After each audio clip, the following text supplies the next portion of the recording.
Alright, let's dive into something that's got the hockey world buzzing right now, Alexander Nikishin and the Carolina Hurricanes. But before we get into the nitty-gritty, let me just say this situation is fascinating. It's not just about a player's contract, it's about potential, strategy, and the future of a franchise. So, buckle up, because this is one of those stories where the subtext is just as important as the headlines. Here's the deal: Alexander Nikishin, a 24-year-old defenseman, just wrapped up his rookie season with the Hurricanes. And let me tell you, it was impressive. We're talking 11 goals, 33 points, and a +18 rating. But what's really interesting is the context. This guy wasn't just some unproven prospect, he was already a star in the KHL, captaining SKA St. Petersburg and putting up numbers that turned heads globally. So, when he came to the NHL, it wasn't a question of if he'd perform, but how he'd adapt. Personally, I think what makes this story so compelling is the path Nikishin took. He didn't just jump into the NHL at 18 like a lot of North American players. He spent years dominating in the KHL, a league that's often underrated in terms of its competitiveness. And yet, despite that, he still managed to stand out in his rookie season in the NHL. That's not just talent, that's adaptability, and it's rare. Now, here's where it gets tricky. Nikishin is a restricted free agent, and the Hurricanes have a decision to make. Do they lock him up long-term? Offer a bridge deal? Or, and this is where it gets spicy, do they trade him? Eric Tulsky, the Hurricanes GM, has said all options are on the table.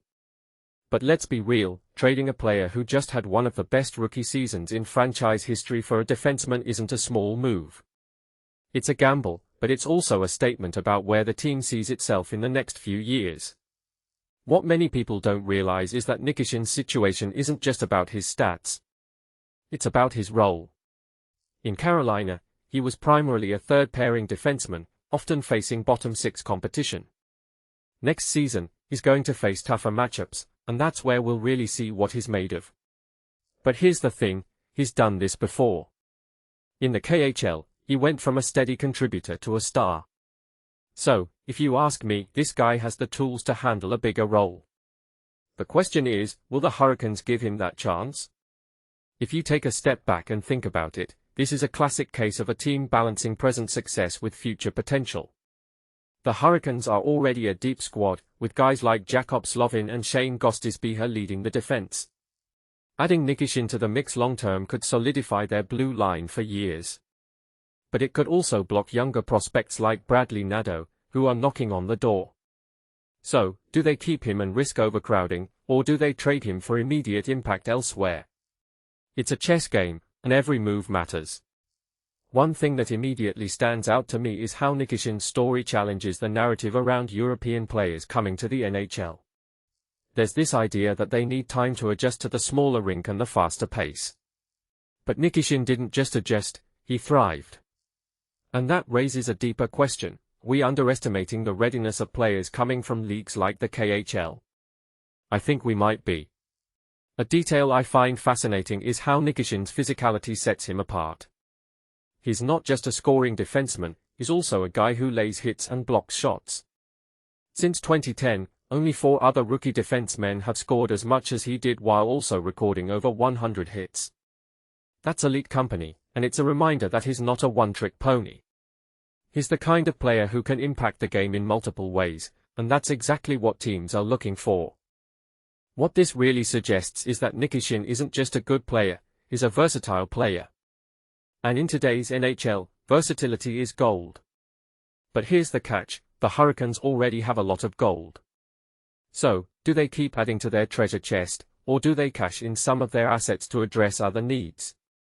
It's a decision that could define their off-season, and honestly, I'm here for the drama. In my opinion, the most intriguing part of this whole situation is the potential trade market. If the Hurricanes do decide to move Nikishin, what kind of return are we talking about? We're not just looking at draft picks here, we're talking about established NHL talent. And that's a high price, but it's also a testament to how valuable Nikishin is. SKA St. Petersburg gave up a king's ransom to get him in the KHL, and I wouldn't be surprised if NHL teams are willing to do the same. What makes this really interesting is the timing. The Hurricanes are coming off a Stanley Cup win, and they are in win-now mode. But they also have to think about the future. Nikishin is only 24, and has already shown he can play at the highest level. So, do they build around him, or do they use him as a piece to bring in someone who can help them win another cup right now? It's a delicate balance, and I'm curious to see how they navigate it. From my perspective, the biggest question here isn't just about Nikishin, it's about the Hurricanes' identity. Are they a team that develops young talent and builds for the long term, or are they a team that goes all in on immediate success?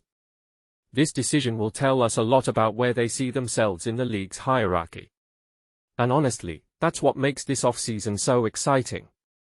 So, here's my closing thought: Alexander Nikishin's future is more than just a contract negotiation. It's a referendum on the Hurricanes' strategy, a test of their patience, and a glimpse into the future of the NHL. Whether he stays or goes, one thing is clear: this guy is going to be a difference maker. And I, for one, can't wait to see what happens next. What do you think? Should the Hurricanes keep him, trade him, or play it safe with a bridge deal? Let me know in the comments below, and don't forget to hit that like button if you enjoyed this breakdown. Cheers!